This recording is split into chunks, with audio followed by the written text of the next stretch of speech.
Bom, então é isso, assim, pessoal. Então vamos passar agora para o próximo ponto, que é o diagnóstico da hipertensão. Que, né, no caso, o 12/8 já está elevado, o Lapa já cantou a bola aí, né? Então a gente tem uma nova classificação agora e a gente tem algumas alterações, algumas coisas para a gente comentar sobre o diagnóstico, como fazer o diagnóstico. Então, primeiro, chega o que o Lapa comentou, né? O diagnóstico não mudou. Acima de 140 e ou 90 milímetros de mercúrio, né, de sistólica e ou de diastólica, é hipertenso. Mas aí, abaixo disso, é onde a gente vai ter algumas novidades aí que a gente vai comentar. E a gente começa aí falando aí primeiro, né, da medida isolada no consultório, que ele reforça muito nessa diretriz para a gente usar bastante o MAPA e MRPA, que são ferramentas que a gente vai utilizar fora do consultório para medida da pressão arterial do paciente, justamente para você poder confirmar melhor o diagnóstico naqueles pacientes que são mais limítrofes, que tem uma pressão mais alta, mas não é muito elevada, então que às vezes pode ter um componente de efeito do jaleco branco, e até mesmo para a gente poder avaliar melhor se não tem algum grau de hipertensão mascarada nesses pacientes também. Mas o que ele reforça muito é que uma medida isolada no consultório não é o suficiente. O ideal seria a gente fazer então uma medida no consultório, pede um MAPA ou MRPA para o paciente e depois no retorno a gente reavalia. Óbvio que isso aí é uma coisa às vezes que pode ficar um pouco difícil, né, ainda mais a nível de SUS, ficar pedindo mapa para todo mundo, ou MRPA, num paciente que às vezes não tem um aparelho, vai ficar indo no postinho 2 vezes por dia, fica difícil mesmo. Então, eventualmente, se a logística for muito difícil, a gente pode considerar fazer em 2 consultas, como já era habitual de ser feito, né? Mas só reforçando que ele bota muito isso do MAPA e da MRPA aqui nessa nova diretriz. Quiser comentando aí, Lapa, manda aí. É importante a gente ressaltar alguns pontos, né? Acho que, primeiro, de forma similar com as outras diretrizes, inclusive brasileira, foco grande, como você disse, né, de não diagnosticar em uma consulta só, né? Pode ter sido alguma paciente está preocupado com alguma coisa, a gente sabe que a pressão pode subir em consultório. Então, primeiro, ele diz que claramente a pressão de consultório é muito mais um método de screening do que um método de confirmação. Idealmente, o método de confirmação deveria ser MAPA, MRPA. A gente sabe que é impossível ter MAPA e MRPA para todo paciente com suspeita de hipertensão no SUS. Então, né, primeira coisa, se você trabalha no SUS, no postinho, no hospital mesmo, até no hospital terciário, né, dificilmente você vai conseguir MAPA e MRPA para todo paciente. Então, fica tranquilo, você pode continuar diagnosticando, como o Zé falou aí, em mais de uma consulta, mas uma consulta só, via de regra, não. Né?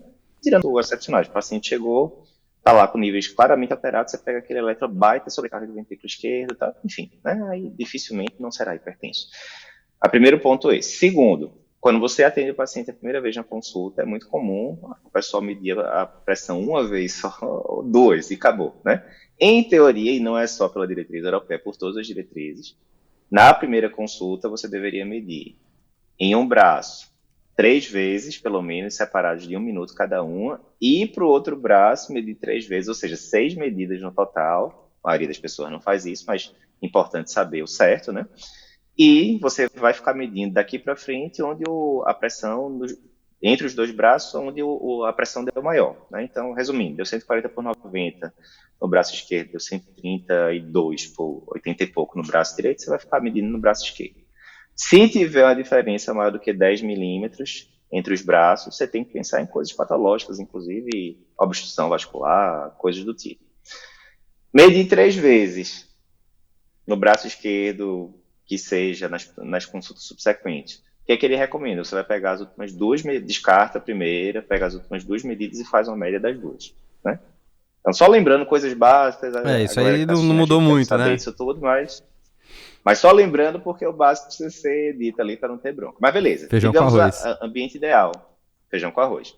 Ambiente ideal. Primeira consulta, medir lá um braço, outro, aquela coisa toda. E a pressão veio 142 por 90. Seria medida sugestiva, né, de hipertensão, preenchendo o critério de hipertensão. Posso bater o martelo agora? Não. Estou num postinho afastado, não tem mapa, não tem MRPA, o que é que eu vou fazer? Vai ter que vir na segunda consulta, medir direitinho lá, paciente sentado, aquelas coisas todas, a técnica certa de medida de hipertensão. Estou no meu consultório, tenho ampla disponibilidade de métodos outros como mapa e MRPA. Ele fala claramente, classe 1, você deve preferir confirmar, fez o screening pela medida do consultório, e você vai confirmar usando o mapa ou MRPA, né, tem as diferençazinhas lá entre os dois, seria o método de escolha para confirmar. Por quê? Se você vai para a medida do consultório, ele perde especificidade, ou seja, vai ter muita gente que está ali com hipertensão do jaleco branco, que você vai carimbar o cara como hipertenso, ou a mulher, mas na verdade em casa ela está mal, e aí a pessoa ganhou um diagnóstico pro resto da vida. Complicado, né? Então, ele bate muito nessa história. Se você tem acesso, classe 1, preferir MAPA e MRPA, as diretrizes brasileiras também já sugeriam bastante isso, né, Zé? Mas eu acho que é importante a gente ressaltar isso. E os valores também não mudaram muito, né? Assim, 140 por 90 no consultório, se vai para MRPA, 135 por 85, né? Maior igual, sempre maior ou igual. Se vai para o mapa, período de vigília, é só você pensar, o MRPA é durante a vigília, você É não faz isso. dormindo. O mapa no período de vigília vai ser o mesmo valor, para facilitar, 135 por 85. Se você colocar o período de 24 horas, como o paciente vai pegar o sono também, e no sono a gente sabe que a pressão baixa, o cutoff baixa um pouquinho, vai para 130 por 80. Esse é o resumão da ópera, não mudou esses pontos de corte, né, de forma geral, muito parecido com os antigos. Então, a interpretação de mapa MRPA é muito parecida, você vai ver aí na sua região o que é que você tem mais disponibilidade, mais facilidade. Boa. E também acho que é legal comentar que ele põe assim, quando a pressão também está muito alta, né, a gente acaba tendo uma probabilidade maior do paciente ser hipertenso, né? Então, paciente com uma pressão maior que 160 por 100, por exemplo, a gente quer que retorne esse paciente mais rápido para a gente confirmar rápido esse diagnóstico. E até mesmo se tiver uma pressão acima de 18 por 11, a gente até avaliar se não é uma emergência hipertensiva, né? Mas não sendo, provavelmente esse paciente já é hipertenso também. E o MRPA que você comentou aqui também, né? Então, só pra gente lembrar, ele coloca 2 medidas por dia, né? Manhã e noite, pelo menos 3 dias, idealmente 7. E 2 medidas em cada ocasião, com uma diferença de 1 a 2 minutos entre elas. Né? E aí os valores que você comentou já, né? 14,9 do consultório, né? Que a gente acaba tendo como Office BP, Home BP, que seria aí o nosso MRPA 135,85. E no mapa, 13 por 8 nas 24 horas também. Maravilha. E lembrando, né, Zé, que das 3 diretrizes, basicamente a SBC que permite que você dê o diagnóstico de hipertensão pelo AMPA, né, que é a automedida da pressão arterial, né, que é o paciente comprar o aparelho dele, ter lá na casa dele um aparelho validado, e ele ficar medindo a pressão e levar lá para o médico. A gente faz demais isso, né, com os pacientes da gente, principalmente no SUS e tal, né. Então, a SBC na diretriz de 2020 colocou a AMPA como critério, mas nem a europeia nem a americana nunca colocaram. Então, tem essa questão também. Mas eu acho que para a realidade brasileira funciona, principalmente no SUS. Eu acho que funciona bem. Concordo também com a SBC nesse ponto, sim. Não, beleza. Então, a gente comentou da pressão para a gente fazer o diagnóstico da hipertensão no consultório, do mapa da MRPA, reforçamos isso daí. E pra gente fechar só, ele também comenta algumas coisas que aí já entra numa polêmica também, que é da hipertensão secundária, que tá nesse momento do diagnóstico de quando que eu posso suspeitar nisso. Então, acho que um dos pontos que é mais relevante, você já abordou até mesmo num post seu aí, acho que ontem, anteontem, é justamente isso, que ele sugere pra gente fazer uma investigação de hiperaldo em todos os pacientes, né, como causa secundária, em todos os pacientes que possam, né, que a gente está fazendo diagnóstico de hipertensão.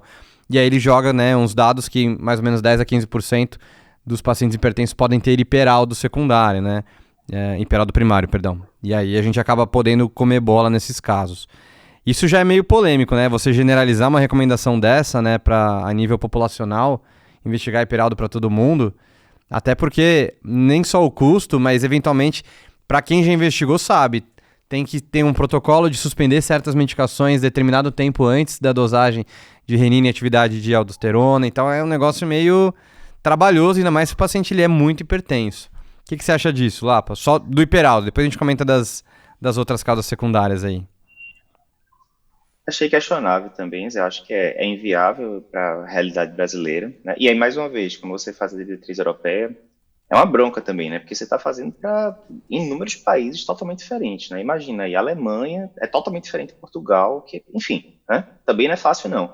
Mas, de forma geral, os países europeus costumam ser mais ricos do que o Brasil, por exemplo, costumam ter uma população muito menor, né? Às vezes, incrivelmente menor, 20 vezes menor, dependendo do país. Então, é uma realidade muito distinta, né? Mas o que é que ele fala? Os números, né? Ele coloca lá, acho que, 3 referências de hiperaldo primário. Tem uma referência em clínicas primárias, né, básicas, né, tipo o posto de saúde da gente, que teriam uma prevalência ali de 5% mais ou menos de hiperaldo. Quando vai para clínicas secundárias ali, chegaria perto de 10%. E quando você pega paciente com hipertensão estágio 3, né, de acordo com a diretriz brasileira, acima de 180% 10, você chegaria a 12, 13% de prevalência. Ou seja, não é uma coisa raríssima, primeiro.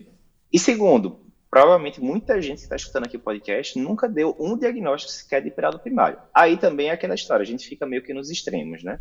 Na mundo real, quase não se dá o diagnóstico, e certamente a gente está deixando passar muito diagnóstico, é um extremo. Mas eu acho que ele foi pro outro extremo, né? Que é tipo, ó, dose em todo mundo, que eu acho que é meio que inviável. Até botei aqui no Google, né? Se você tiver que pagar, porque tem plano de saúde, nem sempre o plano de saúde cobre todos os exames. A gente falou até lipoproteína A, que a gente já fez podcast, né? Tem muito plano que não paga e a pessoa tem que pagar por fora, mas é baratinho, 30, 40 reais. Para você dosar aldosterona sobre atividade renina plasmática, é coisa de 150 reais, né? Então, certamente para o SUS é complicadíssimo, e a maioria dos hospitais de SUS não faz essas dosagens, ou se faz, tem uma quantidade de kit limitada para o hospital todo, aquela coisa toda. Ou o paciente teria que pagar, então, complicado. Eu acho que faz pouco sentido você indicar, né, fazer em todo mundo, até porque se você fosse pensar em prevalência, né, com a explosão que a gente tem de sobrepeso e obesidade, como causa de hipertensão secundária, a apneia do sono deve ser bem mais prevalente do que hiperaldo primário, no final das contas, e você não vai investigar, não tem como a gente investigar a apneia do sono em todo mundo, né, que você também diagnosticar hipertensão, por exemplo, em termos de saúde pública não tem como. Então, me parece ser uma recomendação ampla demais. Contudo, eu acho que é bom lembrar a questão, você está lá no consultório, você tem condições de pedir seus exames e tal, e você no seu consultório particular, que você atende há 15 anos, você nunca deu diagnóstico de um hiperaldo primário e paciente hipertenso, provavelmente você deixou passar um bocado de coisa aí também, aí vale a pena também você ajustar a agulha aí, né, de sensibilidade e tal. Ele fala que quando você pega paciente só com hipertensão resistente, que aí por qualquer diretriz é indicação de você pedir, ele coloca que na prática só 2 a 4% desses pacientes são investigados. É muito pouco, né? Muito pouco. E aí é bem no cara que tem uma probabilidade pré-teste maior, né? Que é o cara que valeria mais a pena a gente investigar mesmo, né? E, bom, ele comenta, como você falou, né, que é mais prevalente em jovens, né? A gente, para lembrar, abaixo dos 40 anos, isso aumenta a probabilidade. Ele coloca de 15% a 30%. E aí as principais causas, né? Então, medicações. Então, às vezes, descongestionante nasal é uma dessas causas que a gente acaba vendo. Contraceptivo combinado. Hiperaldo primário, que a gente acabou de comentar. Drogas recreativas também. Suplementos, porque a gente às vezes não sabe o que tem, né? Às vezes tem levotiroxina, faz uma tirotoxicose factícia, por exemplo. Tem hormônios, enfim, a gente não sabe o que está envolvendo aí. Uso de energéticos.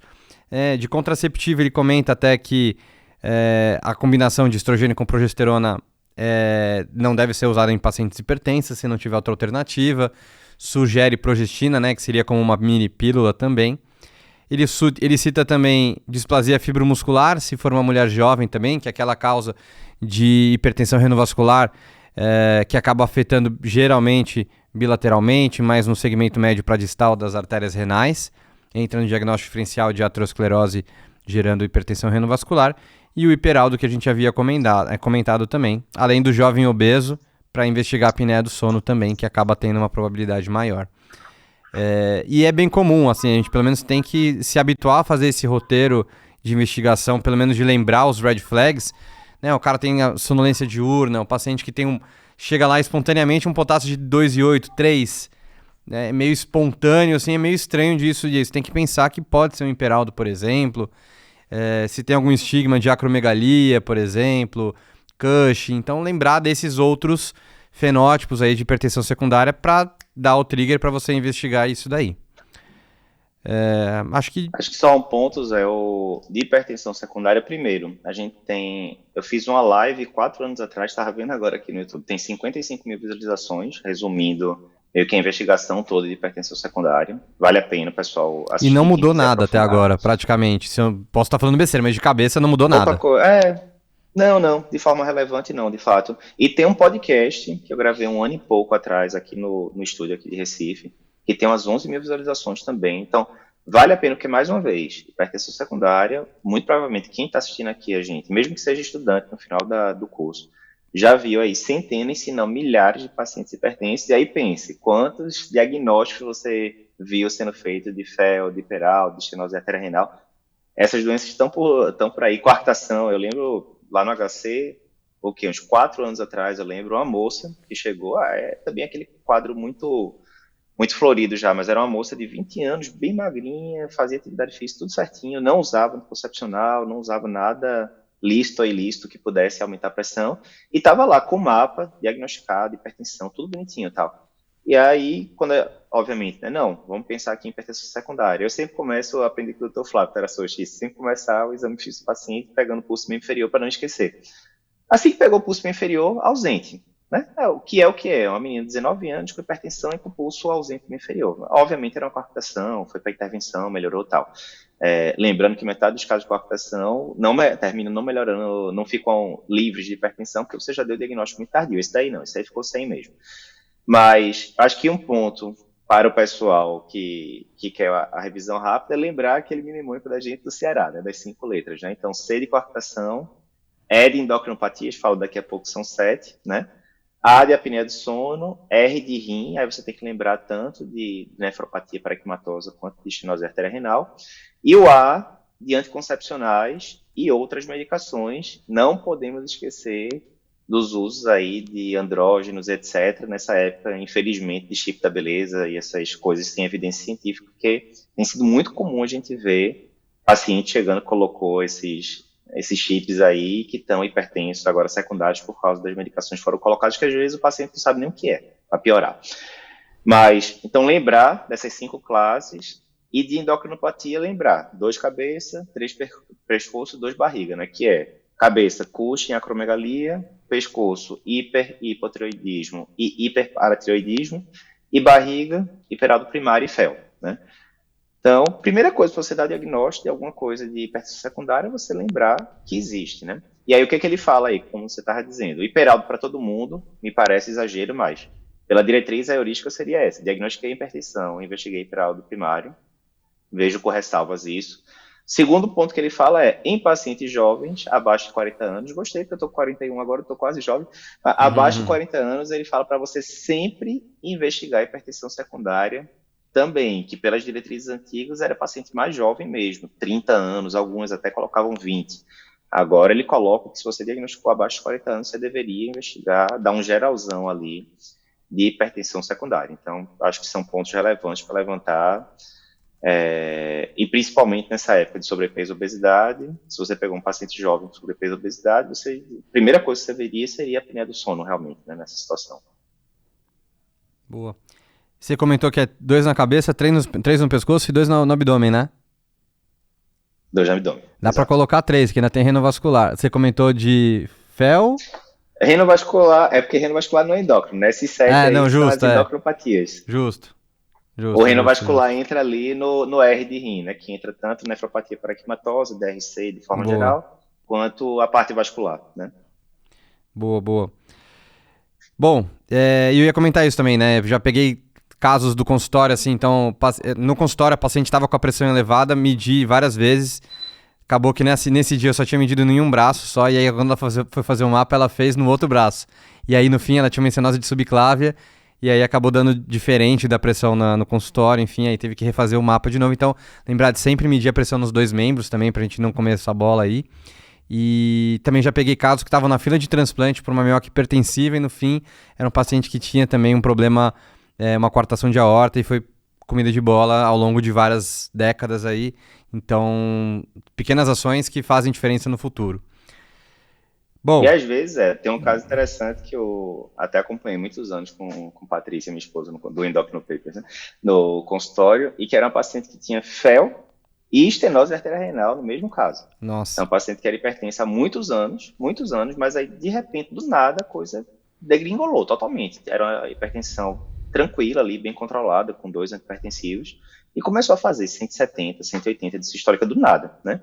A gente, não, alguma coisa mudou, aí fizemos o rastreio completo ali, e aí veio um fel, operou, resolveu tal, e tinha estenose arterial-renal, mas que foi controlada os níveis de pressão, né, ali, com acho que 3 antihipertensivos. E a gente sabe que a exceção hoje em dia, né, pelos últimos trabalhos, que já são antigos, né, eu acho que já tem uns 10 anos, o Coral e tal, que mostraram que não tem grandes benefícios você fazer revascularização de rotina, né? Então, ficou em tratamento clínico para estenose arterial e o FEL foi mexido cirurgicamente. Mas é aquela história. Se você não investiga, a tendência nesse tipo de caso, começou a descontrolar a hipertensão, vai tacando antihipertensivo, você não dá o diagnóstico que está por trás. Aí complica, né? Então, lembrar, e aí mais uma vez, aqui ele fica extremamente, ele coloca a sensibilidade, né? Ele quer ser muito sensível, não quer deixar passar nada.